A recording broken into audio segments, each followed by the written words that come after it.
Woman on the campus green. It was the middle of my junior year at Geneseo State when she started following me. I was heavily into research, at the time analyzing for Dr. Gibbs' psychology lab.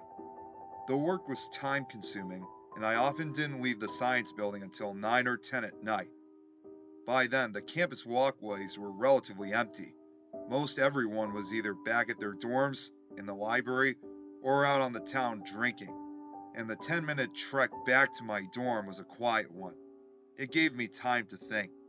Throwing myself into my schoolwork had provided me some respite over the years, but on those walks home, when I had nothing else to occupy my mind, I couldn't help but think of my parents.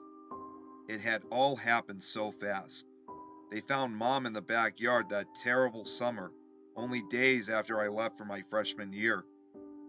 The police caught my dad in the forest behind our house, covered in her blood, muttering something to himself. He'd been in Rochester State Hospital ever since, and I hadn't seen him in the years since it all went down. My relatives encouraged me to stay in college and work on my future, said it was best for me, so I did. I thought about visiting the nearby asylum several times to confront him, but couldn't help build up the courage. What would I say? But then it seemed simple enough. Why'd you kill Mom? I left the lab around 10 one night and started back to my dorm. It had snowed earlier in the day, and the snow crunched beneath my boots as I walked along the path. I was passing through the campus green when I saw a woman walking opposite on an adjacent path. I noticed because she was the only other person on the open quad that night. She was a distance away, and I was unable to get a good look at her face, but I could see that she had long dark hair and an athletic build. She was wearing a dress and a trench coat. I continued on my way, passing one frosted brick building after another under the chill February moon. Poring over lab data on the computer for hours had left me exhausted, and I couldn't wait to get back to my room and lie down. I was almost back to Livingston Hall when, out of a vague, nervous curiosity, I looked back over my shoulder and spotted the tall girl some distance away. She was now behind me on the long path that led to my dorm. I hadn't noticed anyone of her build hanging around Livingston before, but it was uncommon for students from other dorms or those living off campus to crash there. I slid my keycard and opened the door, shutting it tight behind me out of habit, and went up to my room where I quickly fell asleep. The following night I left the lab and took my usual route home, and again found the tall girl walking the path opposite me. I figured she must have had a similar schedule. It wasn't uncommon to walk past the same strangers every day, and continued along my way. In my diligence to finish all my lab work, I had neglected to eat dinner and decided to stop by Pizza Paul's before heading back to my dorm. I purchased a few slices and exited the building, only to find the tall girl standing about 50 yards away as if she were waiting for me. I would have written this off as mere coincidence that we had both walked the same path to get to a popular restaurant at the edge of campus, had she not stood there motionless, only walking again when I did. I wasn't weirded out by any means, more so oddly curious. See, I'm not a particularly attractive guy, and had rarely drawn attention from girls, so the thought that I could have some sort of secret admirer flattered me as much as it frightened me. Figuring that perhaps I had been cooped up in the lab for too long and was over-analyzing a series of simple run-ins, I turned away and walked back to my dorm. My initial thought that our arm's-length interactions were merely coincidental was quickly snuffed out, however, when she followed me all the way back to Livingston again. I quickened my pace as I approached the front door. What if she wanted to talk to me? I figured I would need some time before attempting any kind of conversation. When I got up to my room, I kept the light off and peered out my window, which provided a broad view of the front of the building. I saw her standing there, her focus clearly on the second floor on which I lived.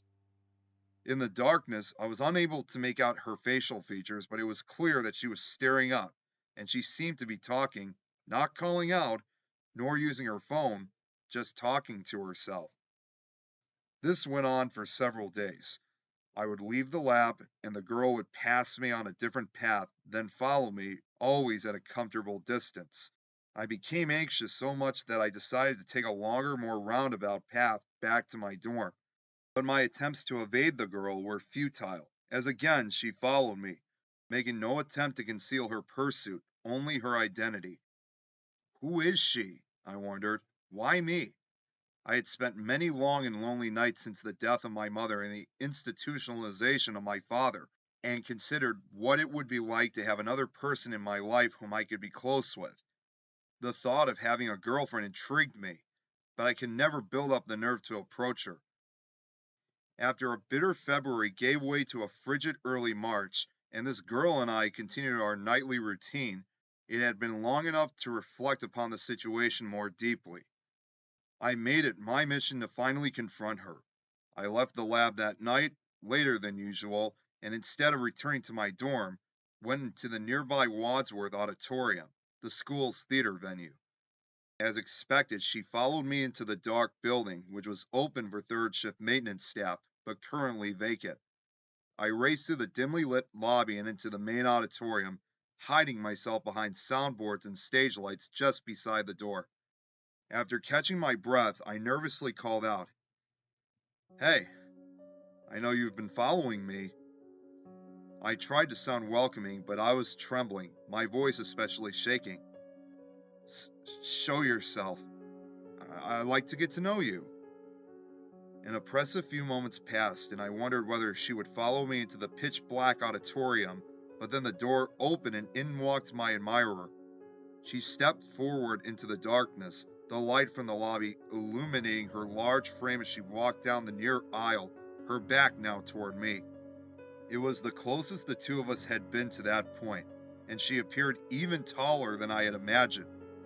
As soon as the lobby door finally drifted closed and the darkness concealed us, I sprang from my hiding spot and assailed my stalker, plunging a knife I had carried all day into her back. I had gradually pieced it all together.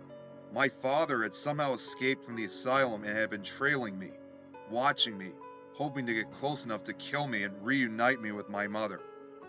As the blade punctured my father's flesh and he slumped back against me, I felt a strange righteous satisfaction in the deed.